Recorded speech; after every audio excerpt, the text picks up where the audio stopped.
जय हिंद साथियों। इस समय हम यूपी बोर्ड कक्षा 10 की गणित पढ़ा रहे हैं और उस गणित में चैप्टर चल रहा है समांतर श्रेणी। और आज हम प्रश्नावली 5 ही स्टार्ट कर रहे हैं। अब तक जितने भी हम पाठ, जितने भी क्लास कक्षा 10 के कराए हैं, हमारे यूट्यूब चैनल पीके मैथ 8247 के प्ले लिस्ट में मौजूद है। अगर आप चाहते हैं तो जाकर प्ले लिस्ट में देख सकते हैं।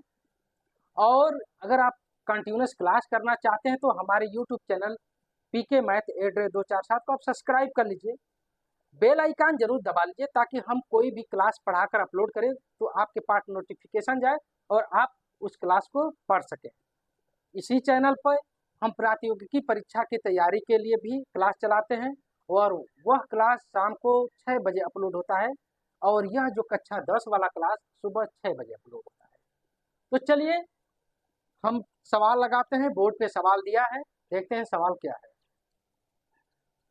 निम्नलिखित श्रेणियों का योगफल ज्ञात करो। अब तक पिछले पाठ में हम यनवा पद ज्ञात करते हैं, अब हम यन पदों या कुछ पदों का योगफल ज्ञात करेंगे जो समांतर श्रेणियों का है। योगफल का सूत्र यह है, यन पदों के योगफल का अगर सूत्र आपको निकालना है तो n/2 बड़ा कोष्टक में 2a प्लस n-1d, जहां n पदों की संख्या है, a प्रथम पद है और d सर्वांतर है।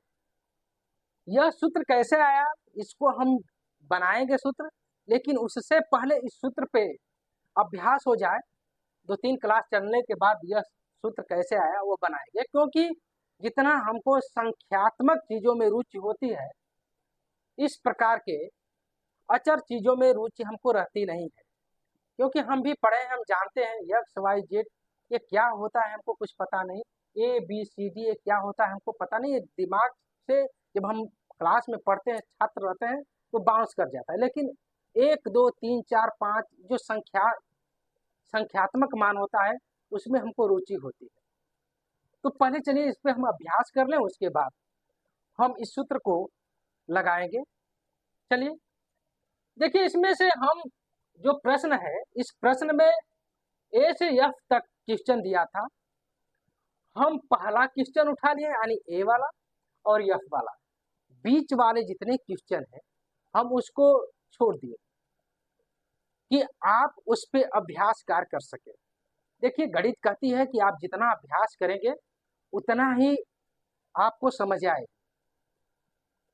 हम तरीका बता दिए कि सवाल कैसे लगाना है और उस पे आप अभ्यास करें, तभी आपकी गणित मजबूत होगी। चलिए हम इस सवाल को, पहले सवाल को लगाते हैं। पहला सवाल है,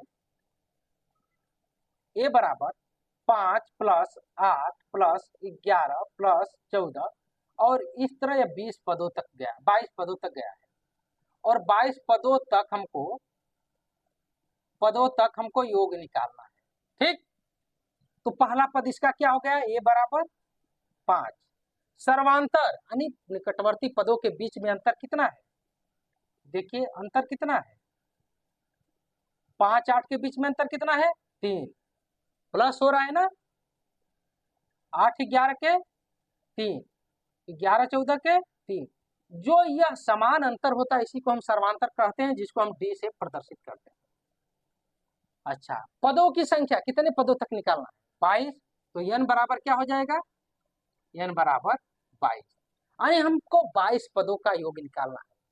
यानी यस 22 बराबर हो क्या जाएगा, n के जगह पे क्या है 22, तो 22/2 और 2 एक की जगह पे क्या है, यह है ना, एक की जगह पे क्या है 5 और प्लस फिर n आ गया, n की जगह पे क्या है 22 और -1, d की जगह पे क्या है, ये देखिए d है ना 3। अब इसको हम हल करेंगे। ठीक, ये इससे कटेगा तो 11 आएगा, 5 दूनी 10 यहाँ हो गया, इसको 11 पहले लिख लेते हैं, ये 10 हो गया और 22 में से 1 जा 21 होगा ना, अब गुणे 3, अब यह होगा क्या, 21 3 63, 10+63। अब क्या हो जाएगा, ये बाहर 11 है, 10+63 बराबर 73। ठीक है ना। 11 का 73 में आप गुणा कर लीजिए।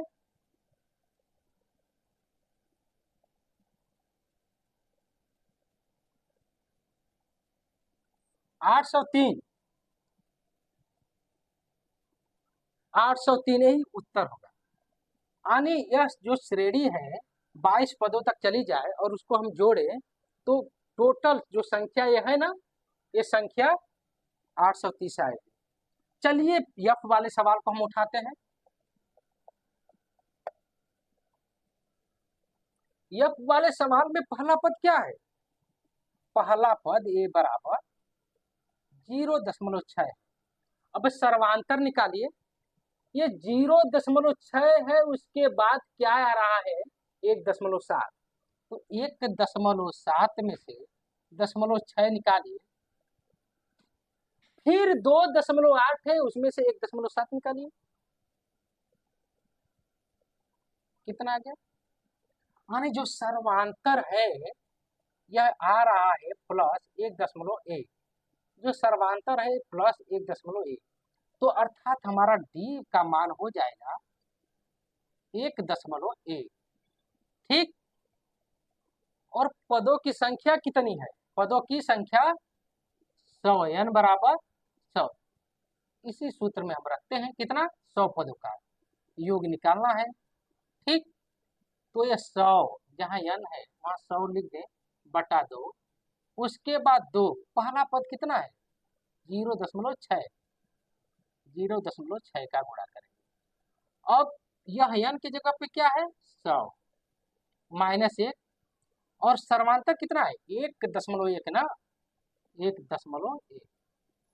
यह हो जाएगा 100 में 2 का भाग देंगे 50 हो जाएगा, इसका इसमें गुणा करेंगे तो 1.2 आएगा। और यह 99 है ना, 100 में से 1 जा 99, और गुणे 1.1। ठीक। 99 गुणे 11, 9, 9, 9, 9, 9, 9 दूनी 18, और ये 10। अब यहाँ दशमलव अगर यहाँ लगाते हैं तो लगा देते हैं, तो हो का जाएगा 50 और 1.2, और 99 का 1.1 में जब गुणा हम करेंगे तो आएगा 108.9। ठीक, 108.9 आ गया। अब फिर इसमें हम क्या जोड़ेंगे 1.2 जोड़ देंगे, यह 1 और यह 0 और 110। ठीक, 50 गुणे 110.1। अब देखिए, अब इसमें हम इसको हटा देते हैं, गुणा करते हैं 5, 5, 5। ठीक है। अब 50 का जब इसमें हम गुणा करेंगे तो 5505, यही आंसर आएगा। ठीक। आप 100 पदों तक इस श्रेणी को जोड़ेंगे तो जो आपका उत्तर आएगा 5505, यह योग आएगा। चलिए, वीडियो आपको अच्छी लगी हो तो इस वीडियो को लाइक तथा शेयर कर दीजिए और चैनल को सब्सक्राइब करना मत भूलिए।